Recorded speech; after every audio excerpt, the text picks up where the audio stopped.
It's very heartening to tell you that Jain University Center for Ancient History and Culture has taken the initiative to organize a national seminar on intellectual traditions of ancient India.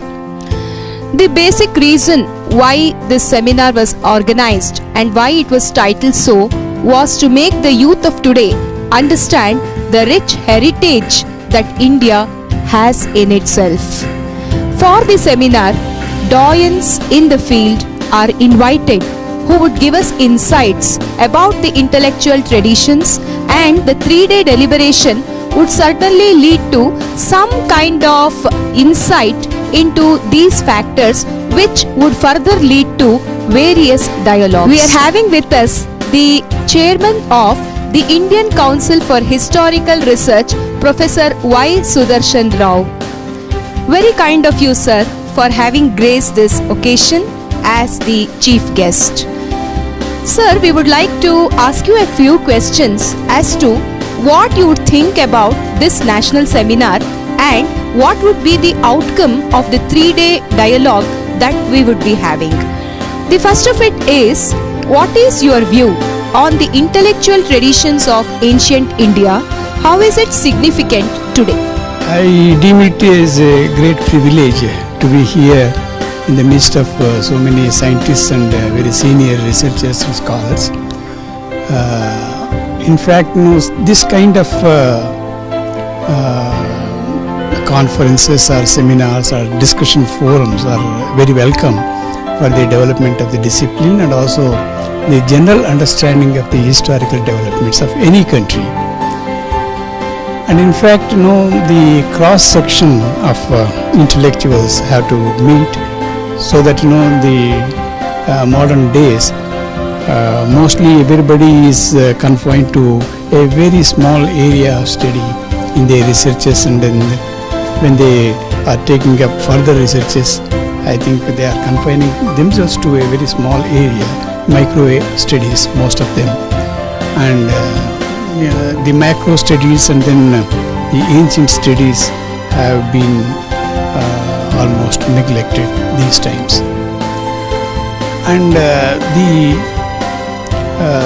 young scholars who are coming up to research, they are not getting right tools for their research.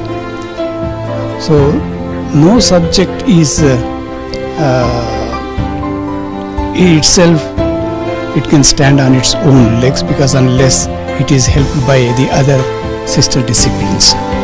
And history is such a subject where almost all disciplines have to interact with it to find out any particular truth. So in the meantime, I think we can also think of something that the present literary traditions and also the earlier literary traditions, how they are connected. Now we find a lot of research is being done on so many areas, so many subjects, so many areas. In even social science, research is also being conducted on so many social problems, the current problems. And one important thing is that anything in this world, any literary tradition, any scientific development or any scientific research has to look into its earlier development, because everything is linked up. So that's the reason every subject has a history.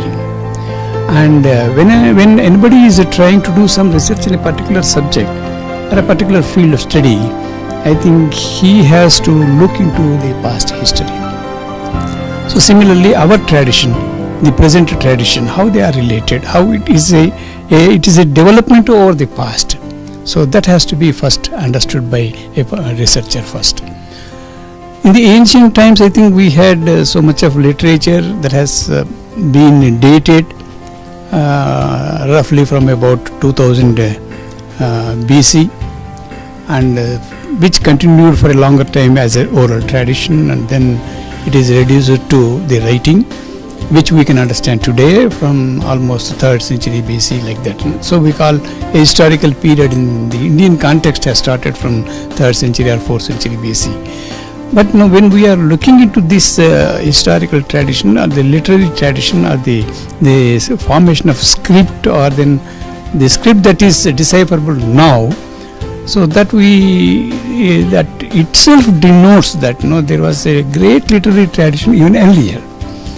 Maybe, may not be, it was written. So the oral tradition, I think we cannot date it, but it has the development over several centuries and several maybe millennia. We cannot date them. It doesn't mean that it has a very short life, because when suppose if you take Vedic literature, as is known today to us, it is a very difficult task for anybody to read and understand and look into its import. So these things are there. Every translation has different phases of development. So when we are taking this as a literary form, I think earlier till what time it was growing or developing, and now even in the modern times we are not able to examine this Vedic literature and say that can we change it or amend it or improvise it. Our literary traditions are such, ancient literary traditions are such that you cannot refine them, you cannot reform them, you cannot rewrite them, or you cannot bring down to the present level of understanding also. So such is the condition. If such literature was available some 2,000 to 3,000 years ago, if you believe in the evolutionary process, so it might have taken some thousands of years for its development to that stage. So this is the greatness of Indian literary tradition, and we find a number of shastras. Of course, we can say that it was a Vedic tradition, consisted of some religious practices or yajna or whatever it may be till such and such time, and later it has grown into the Shastra period and then Kavya period, and then because the literary history will give us all this periodization. But before that, the literature that has come out at that particular period with that such kind of perfection and understanding has given birth to the Shastras. So these Shastras, must have been very good Shastras in the sense that we may not be able to understand the purport of the Shastra, but you cannot improvise that. But when you are going to apply them, Shastras, to the present period, perhaps again you have to do research. In the light of the present tools, appliances, devices, you can also go into the Shastra, not into the Vedas and other things, but at least into the Shastras. You can go, you can search that and find if there is any applicability for the present times. So the Shastra would give us the application form of the particular concept or phenomenon, and that way the research should go into the historical development of that particular subject. So that way history would definitely help all the modern researchers in any field of study. So the historical literature that we have yesterday is also useful to the historians today, because historians are also like the present group of intellectuals who are working on the ancient literature. So that in that way this seminar is going to help us, give us a window to look into the fusion of these ancient sciences and the modern sciences. Thank you very much, sir. I was truly enamored when you said that every subject has a history, because in this age people value science, technology, commerce, management, finance as something which is above history, literature, etc. Therefore, I feel somebody like you should be able to bring back all these traditions, and I also liked when you said the fusion of the ancient and modern. Definitely a plane has to be created for this. So I'm very happy that you feel this seminar would lead to that kind of a platform.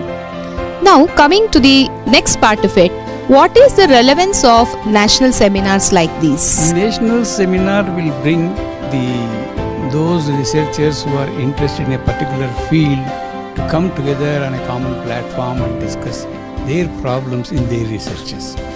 So they should also share what their findings are, and also they can also share their problems with others, so that there would be different levels of scholars available in the conference. So that way the juniors and those who are still pursuing may get benefited with the interaction with the senior professors. And the senior professors, because the contemporary specialists, they will be able to share their views and their problems and then their solutions. They can sit together and discuss if there is any problem, and then they may come to some common understanding of an approach to a historian. Because in any problem, the approach or the methodology is the basic problem. So one has to devise his own methodology to solve his own research. So that way, these conferences will definitely help them in giving them the advice about the available literature or available interpretations of the subject, and that would definitely refine his thought process. So conferences and national seminars should be taken very seriously, not just lightly.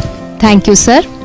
In this conference, we have varied categories of delegates like senior scholars, research scholars, students and professionals from the IT industries.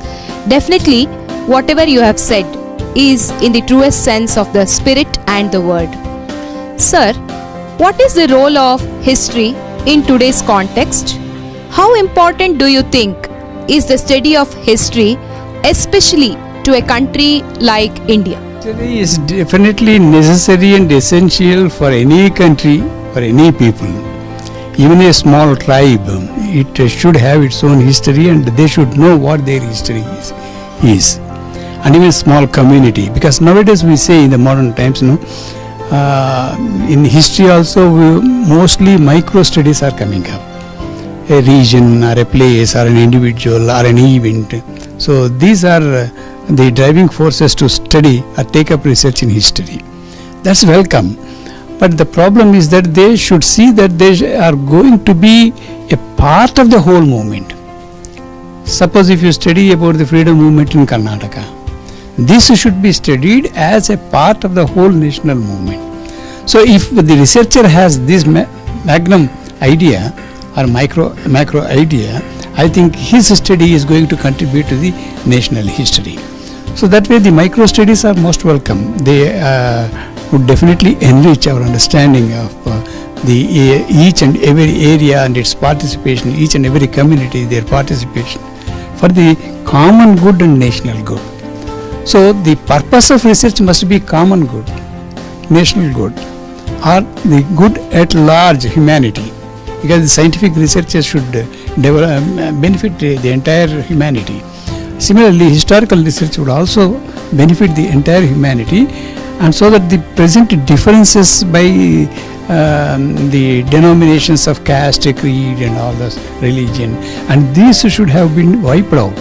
They should have been wiped out only with a clear understanding of historical perspective. But the present history researches and the works are coming up at micro level, and also they are looked at from a particular angle.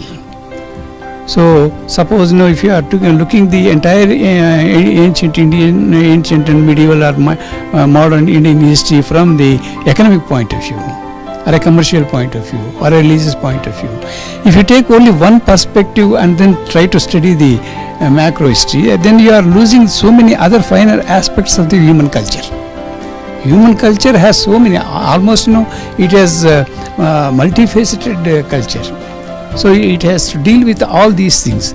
But instead, if you are looking at one aspect, as I said about the micro studies, when also we are going through the historical research with one perspective, so you are giving only a colored history of ancient India. Suppose I have also reservations about the Dalit history and also the women history and all these things, because women, Dalits and elite sections, all these are comprising of one society.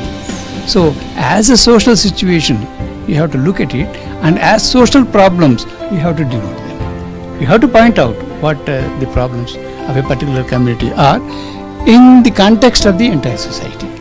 So such kind of comprehensive histories have to come. And the second most thing, how it is going to benefit the society. So that is the most important thing when we are looking at history from one particular angle. Just like a blind man groping in darkness. So you are not able to give a full picture of what is history. So our responsibility is also to give to the people, the general people, because everybody cannot be a historian, everybody cannot read history.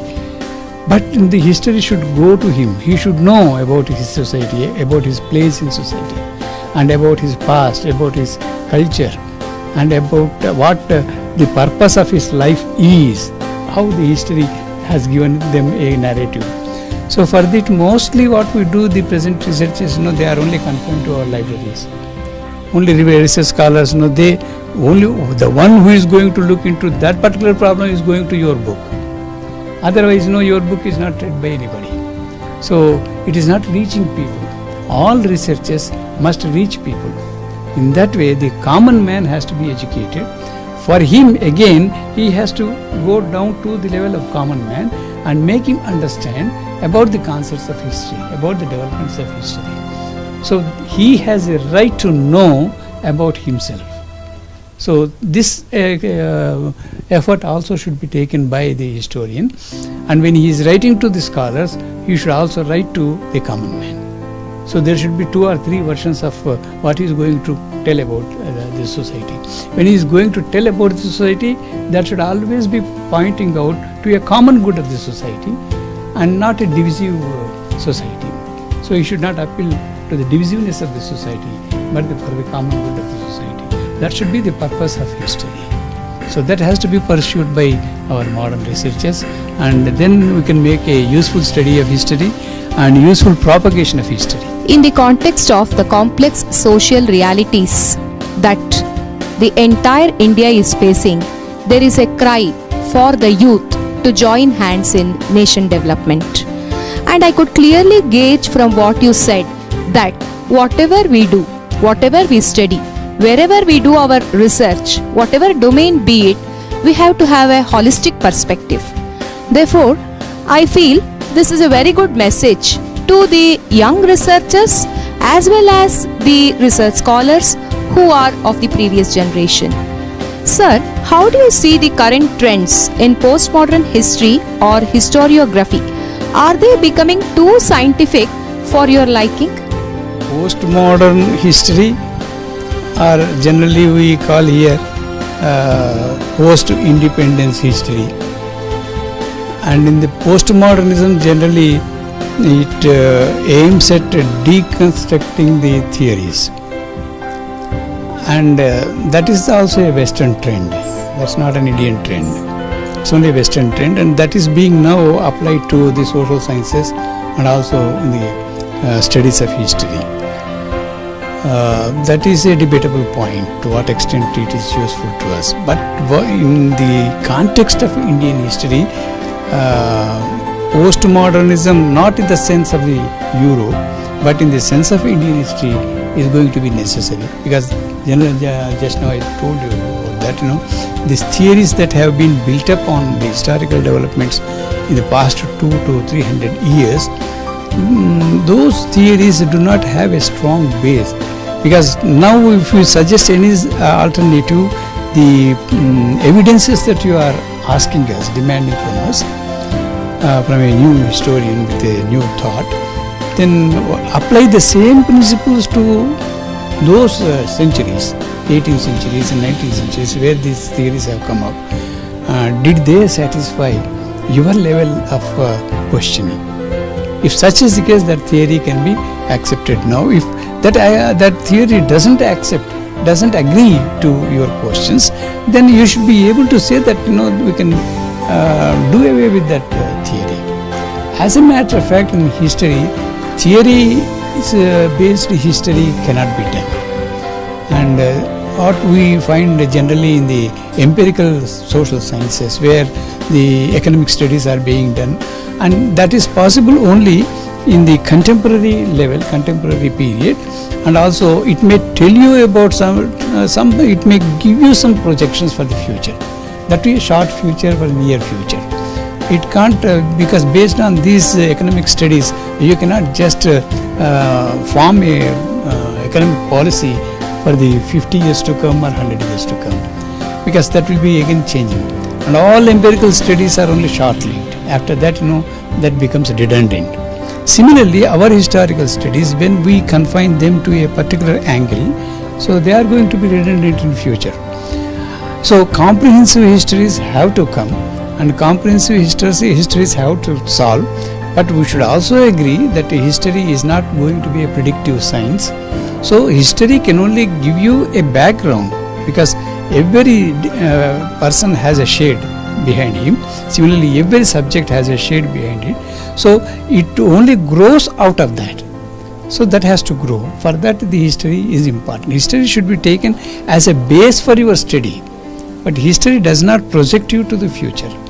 So all historical developments or social developments or economic developments, we can only record them for the benefit of the future generation, so that they can understand, if they are placed in similar situation, what would be the result. And the results may also be different. Results may not be the same as we find today. The same principle which we have applied today may go wrong, but in future it may be right. So keeping that in view, I think all social sciences have to be agreed. And one particular thing about history, I say, history or any discipline of social science, along with any discipline of social science, must be included with the science or technology or other courses. So where they can formulate the historical content based on that particular subject. Suppose if you are looking at textile technology. For the textile technology, we have a very long history. You can take from history. So each subject will grow definitely when it is attached with its shadow.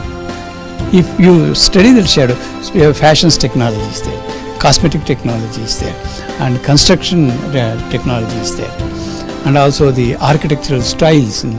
You can give a different world. I think the cities now, we are following only the European styles, wherein the box type, matchbox type of buildings are coming up with multi-storied. But if you apply our architectural styles of the ancient and medieval, you can make beautiful facades of the greatest buildings. So that should be applied. History has to be applied with all science and technological subjects. Each subject has its own history. That history, we can help them to build up their history of that particular science. So history has to be a component, a necessary component of any discipline, social science or sciences. Sir, being the chairman of the Indian Council of Historical Research, I am sure that you have a lot of future plans, and I am very curious to know what you think about the future of ICHR. This is a very big question which is almost out of my purview to answer this, because ICHR was there earlier for 4 decades, and then it would live for some, I don't know, indefinite time. It may be continued, or it may change its nomenclature, whatever it may be, I don't know. ICHR has to take history to people. What I generally believe that as I said now, the history has to become an integral part of any study of any particular discipline. So that kind of help ICHR should be able to do. And for that, the corporate sectors and then corporate education sectors like university, Jain University, something like that, they should come forward. Because the government institutions, there are so many limitations. They are not able to take new courses, and they can't take initiatives for that. So that way, the deemed universities should make a beginning. And if they want any help from the ICHR will definitely help them in the preparation of the curriculum and all that, and also giving the expert advice in the teaching of the particular subjects. So that way ICHR should be consulted, and it should be, the help should be taken from the ICHR. That's on one side about the development of curriculum, and also shaping history and integrating it with each and every subject. In subjects like medicine, engineering, in every aspect, history can be an integral part that can be done. And the second thing ICHR has to do is that history should be known to the people. It should go to the people. In one of my diaries collections also I said that it's better to train some barefoot historians, because this tradition was an ancient tradition that has gone. It's a completely wiped out in the past 200 years, the modern education and technology. If you just remember about the times of Vyasa has made these Puranas. So Puranas are almost compendium of historical development of the whole creation, not exactly the present understanding of history, from where we can gather some strands of history here and there. So he has given this history of creation to Suta, and also Suta trained a number of other bards who have gone into the society, and there was a tradition that the villagers should assemble in the evening at some time for some Purana Kalakshepa. In the Purana Kalakshepa, though the Bhakti is given much importance, but even then through Bhakti they wanted to give this worldly knowledge to them. So this kind of educating the masses has completely stopped now. And even in the medieval times we had the bards who were what we call the subcaste. For each caste, there used to be subcaste, and these subcastes, Bala Vinodin, Brahmana Vinodins, Vipra Vinodins, they were there. So such class of subcaste are now completely, they are wiped out. Now we don't have some subcaste, dependent subcaste. So they used to be wandering around their areas, and they used to have some jurisdiction to go about, and they used to go to those particular communities, and they were telling them their history. The whole community history was being propagated through these bards. So such kind of things are now not available. And the modern students, they are only trained in a particular discipline. Let's say in a science faculty, they go only in one stream, and they don't have any interaction with the social sciences. So that kind of independent streams have developed, and then they do not have any interaction with the other streams. So the problem now is with the government. The government has to train and appoint some barefoot historians, as it is done in China and other places also. They value their old customs, old traditions, old stories, legends. They are all important. So they are being propagated in the ancient communities. So we can also take the example, because we had a very long tradition. We have only forgotten that or neglected it. This can be started, and ICHR can also think of having some barefoot historians, train them and send them, and we can also train some students, history students, those who are studying history, to collect the local history from there, because these local histories are soon they are going to be neglected. And we used to have Sthala Puranas earlier. Each Sthala had a history, each community had a history. So these things have to be collected again, recorded, digitized, and then they should be able, the modern man, educated man could very easily find out, because through the World Web, I think they can find out anywhere. But for those who are not able to consider these things, the historians should go to them. Barefoot historians should go, students of history should go to them, tell them that their village, these were the legends. So such communities used to be there, such a great hero was there, such a great personality was there. So these things have to be taught to them, and also link them up with the macro history, macro culture, macro understanding. Thank you very much, sir. From whatever interaction we had, I get to understand that it's very important for us to take history to every home, to every town, to every city, to every state, to every country, from the micro level to the macro level. I have understood quite a lot about it, sir. Let us do something, and definitely Jain University will join hands to propagate this concept of macro history. Thank you very much, sir.